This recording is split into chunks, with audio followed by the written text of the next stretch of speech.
Welcome to Taiji's Kitchen. Today I'm going to show you how to make kimpira with carrots and daikon radish. Kimpira is a very typical side dish in Japan, and most of the time it's made with burdock, or gobo in Japanese.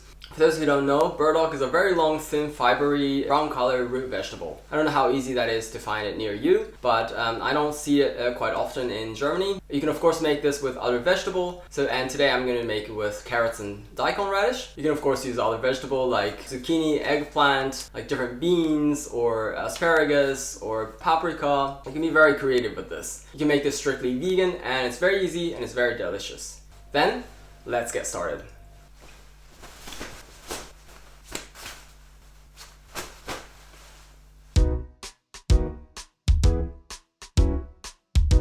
Here are the ingredients for kimpira. So actually you can make this recipe with any root vegetable. Today we're going to use regular carrot and white radish or daikon radish. But you can of course make it just with carrot or just with daikon. Then for the seasoning I have sugar and soy sauce. As you can see, this is exactly the same mixture as teriyaki sauce. This is a common seasoning for Japanese cuisine. And then I also have sake. This is a Japanese rice wine, but if you don't have sake, it's not a big problem. It just gives a little more depth to the flavor. But if you don't have it, then you can just use the same amount of water. Then I have here sesame oil for frying, but you can just use regular oil, not a problem. Just to make it a little more flavorful, I have here sesame seeds. You don't have to have this, but it just kind of gives another layer to the taste. And then I also have a little bit of chili. If you don't like it spicy, then you don't want to put it in. So first I'm going to grind the sesame seeds. So if you don't have a grinder like this, you can just use it as it is, but I like to grind it so you can enjoy more of the flavor of the sesame.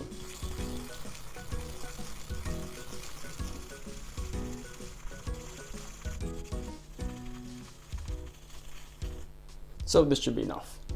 Then let's cut up the ingredients. I'm gonna just take the top part and the bottom part off, and if you see a little bit of part that's kind of damaged, you might want to take that part off. And then I'm just gonna make little strips with these carrots. So what I'm gonna do is I'm gonna first kind of cut this diagonally like this.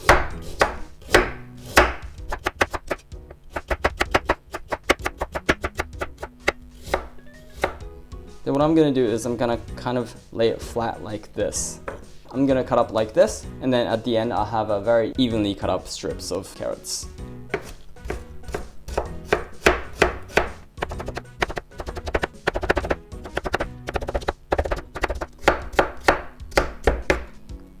So as you see, I have these strips.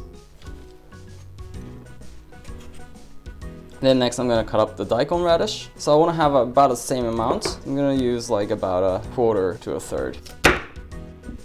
And for this, I'm just gonna cut in slices like this way, and then I'm gonna cut in this so that I'll have about the same size strip.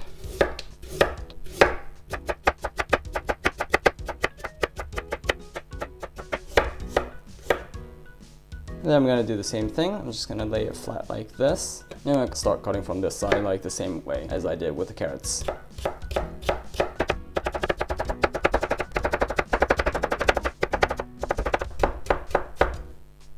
So I have about the same size strip as the carrots. So let's start cooking. I'm gonna turn the heat to high. And then here I'm gonna put in a little bit of sesame oil. I'd say about a teaspoon or so. Then we're gonna wait till the pan is heated. I like to use these kind of regular pots for this recipe instead of frying pan, because with a frying pan it kind of shoots out, but with this kind of pot then everything just stays inside here. Once the pan is heated, I'm gonna put in both of the ingredients. I'm gonna lightly fry this.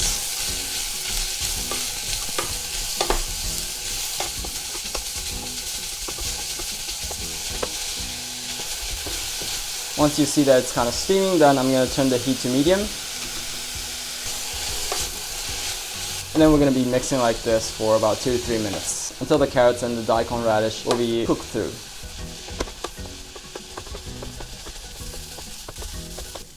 As you start to see that the ingredients getting soft like this, we're gonna put in the seasoning. So we're gonna first put in the sugar, 1 tablespoon of sugar.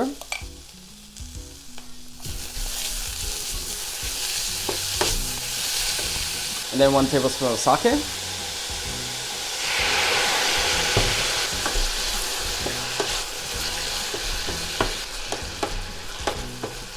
And like I say, if you don't have sake, you can just use the same amount of water.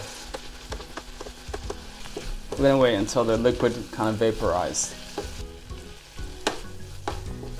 So as you see that there's only a little bit of liquid, then I'm gonna put in the soy sauce. 1 tablespoon of soy sauce.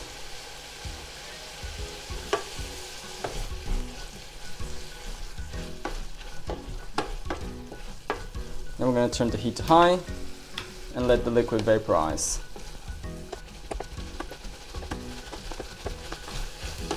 So this is actually pretty much finished. You can stop here and just serve like this, but I like it a little spicy, so I'm gonna put in about a teaspoon of chili pepper.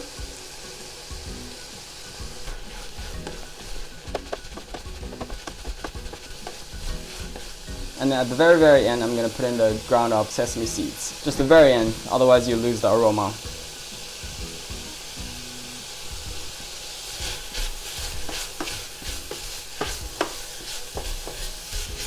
So this is looking really good. This is finished. I'm gonna turn the heat off. I'm gonna serve it on a plate. So with this kind of dish, it's pretty much common in Japan to put it in a little smaller bowl like this, not on a plate. Maybe a little pinch of extra sesame to garnish it. This is finished. Let's eat.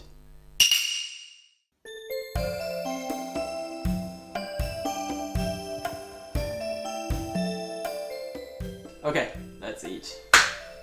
いただきます. Smells good. Let's give it a try. いただきます.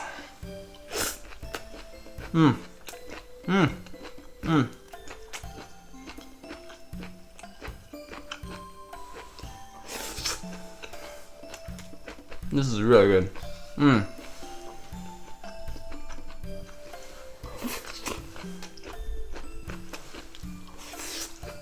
So this kind of kimpira with whatever ingredients, it's only a side dish. So you never have just this and rice. This will go perfectly with any dish, any fish dish or a meat dish, whatever you have. And if you have it as a side dish, this is way too much for one portion. This is going to be enough for 2, 3, 4 people.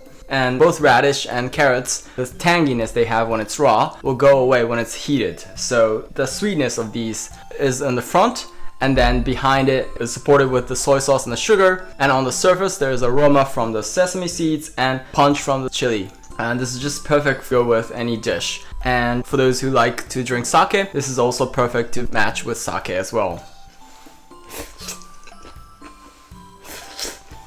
So in Japan, it's very typical, or it's actually part of our Japanese table manner, that we don't eat one thing, just that. We should switch back and forth, especially with rice. If you had one more plate of like fish, salted salmon, or like karaage or katsudon, so you want to have main dish, and then a little bit of rice, and then go into the side dish, a little bit of rice, maybe if you had another side dish, then not that, and then rice, and then main dish, and then rice. So it's actually better to eat just back and forth with different, so that in your mouth constant change of the flavors and you never get boring with one flavor.